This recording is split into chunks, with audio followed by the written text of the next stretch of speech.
ठीक है बच्चों, लास्ट क्लास में मैंने क्या बताया था आप लोगों को? मूल मात्रक बताए थे, व्यक्ति मात्रक होते क्या है। ठीक है, अपन ने पत्ती पढ़ाई थी जिसमें एफपीएस पत्ती पढ़ाई थी, सीजीएस पत्ती पढ़ाई थी और तीसरी क्या थी? एमटीएस पत्ती। ठीक है, और इनका कॉम्बिनेशन ऐसा ही पत्ती होता है। इसके बाद अपन मूल मात्रक कौन कौन से होते हैं उनके बारे में बताएंगे। मूल मात्रक होता है क्या है वो मैं पहले बता चुका हूँ, एक बार बता देता हूँ।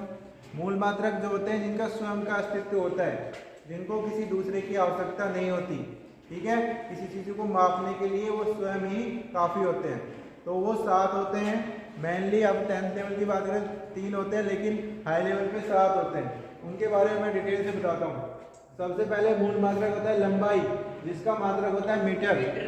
ठीक है, जो पहला मूल मात्रक है वो है मीटर, जो लंबाई को मापने के काम में आता है।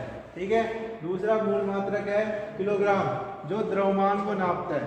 ठीक है, जैसे आप कुछ भी चीज़ लेने गए दुकान से तो उसको आप किसमें नापोगे? किलोग्राम में नाप के आपको वो बनिया देगा। ठीक है, तो द्रव्यमान को किसमें नापेंगे? किलोग्राम में। इसके बाद समय को सेकंड में नापते हैं। ठीक है, ये 3 मूल मात्रक हो गए। इसके बाद चौथा मूल मात्रक विद्युत धारा, जो आपके घर में इलेक्ट्रिसिटी आ रही है ना, उसको किसमें नापेंगे? एम्पियर में। उसको किसमें नापेंगे? एम्पियर में।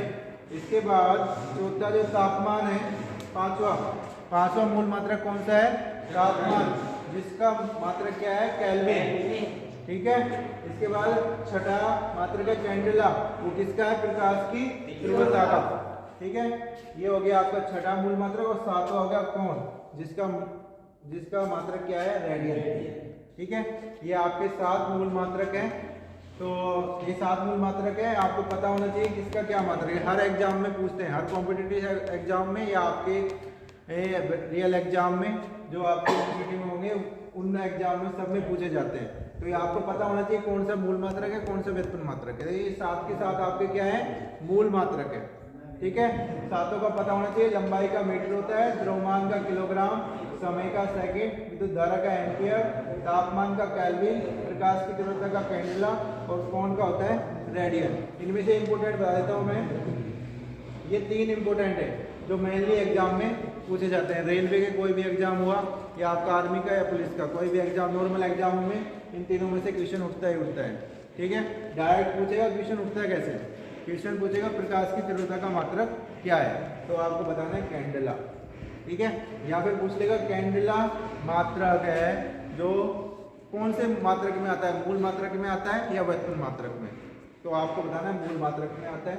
ठीक है, 2 तरीके से क्वेश्चन उठ सकता है, दोनों मैंने बता दिया। ठीक है, या ठीक है, इंपोर्टेंट मूल मात्रक हो चुके थे। अब हम बात करेंगे किसकी? व्युत्पन्न मात्रक की। व्युत्पन्न मात्रक में आपको पहले भी समझा चुका था। व्युत्पन्न मात्रक होते क्या है? जिनको दूसरे मात्रक की आवश्यकता होती है। ठीक है, इंपोर्टेंट व्युत्पन्न मात्रक मैंने लिखे हुए हैं, इनकी डिस्कस करते हैं। सबसे पहले क्षेत्रफल का जो मात्रक होता है मीटर इंटू मीटर। 2 मीटर हो गए ना, 1 मीटर होता तो आप उसको मूल मात्रक में डाल देते, लेकिन 2 मीटर आ गए तो इसलिए आप ये व्युत्पन्न मात्रक में। आयतन हो गया मीटर क्यूब, 3 बार मीटर। ठीक है, जिसको मीटर स्क्वायर लिख सकते हैं क्षेत्रफल को।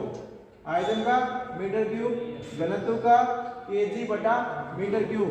ठीक है, ये होता क्या है? घनत्व द्रव्यमान अपॉन में आयतन, तो सीधा निकाल सकते हैं।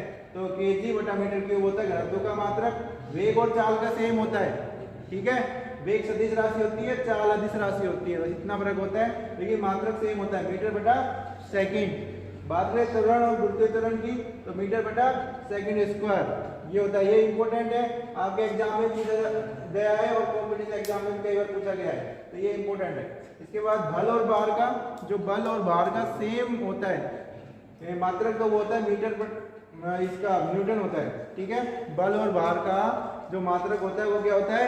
न्यूटन होता है। दोनों का सेम होता है। कई बार एक क्वेश्चन उठता है कि आपको बोल देंगे न्यूटन, ऐसी कौन सी 2 इकाइयां हैं जिनका मात्रक न्यूटन होता है, तो आपको सीधा ऑप्शन में मिलेगा बल और भार।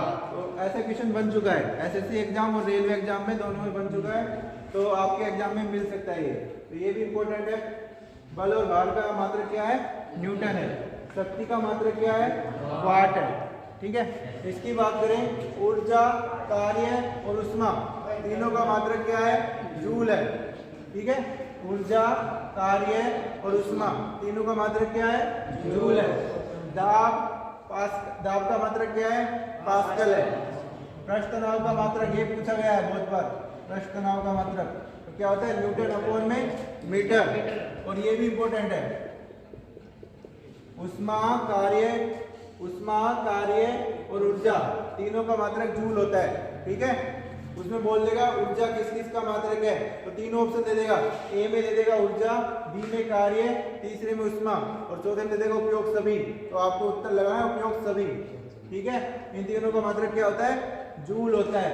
दाब का मात्रक क्या होता है? पास्कल होता है। पृष्ठ तनाव का मात्रक क्या होता है? न्यूटन अपॉन मीटर होता है। विशिष्ट गुरुत्व, अब ये दोनों इंपॉर्टेंट है, यहाँ से भी क्वेश्चन उठता है अच्छे एग्जामों में। कई बार क्या होता है, कई यूनिट की मात्रक नहीं होते हैं, जैसे विशिष्ट गुरुत्व इसका कोई मात्रक नहीं होता है, 9 यूनिट लिख रखा है। और स्ट्रेन इसका भी कोई मात्रक नहीं होता है, तो कई बार इनको दे देंगे और बोलेंगे इनका मात्रक क्या है, इनका कोई मात्रक होता नहीं है, तो अपन डायरेक्ट कह सकते हैं इसका कोई मात्रक नहीं है। दो है विशिष्ट गुरुत्व और स्ट्रेन। ठीक है, जो इंपॉर्टेंट है उसको फोकस रखना है, आपको उसको याद करना है। ठीक है, जैसे त्वरण और गुरुत्व त्वरण मीटर बटा सेकंड स्क्वायर, बल और भार दोनों का न्यूटन है। और यहाँ बात करें पृष्ठ तनाव, न्यूटन अपॉन मीटर। और ऊर्जा, कार्य, ऊष्मा इनका तीनों का मात्रक क्या है? जूल है। ठीक है, ये आपके मूल मात्रक और व्युत्पन्न मात्रक हो गए। नेक्स्ट क्लास में आपको बताएंगे सीजीएस पत्ती से एमकेएस पत्ती में कैसे चेंज करते हैं और एमकेएस से सीजीएस में कैसे चेंज करते हैं। नेक्स्ट वीडियो अपनी इस पर रहेगी। ठीक है, थैंक यू।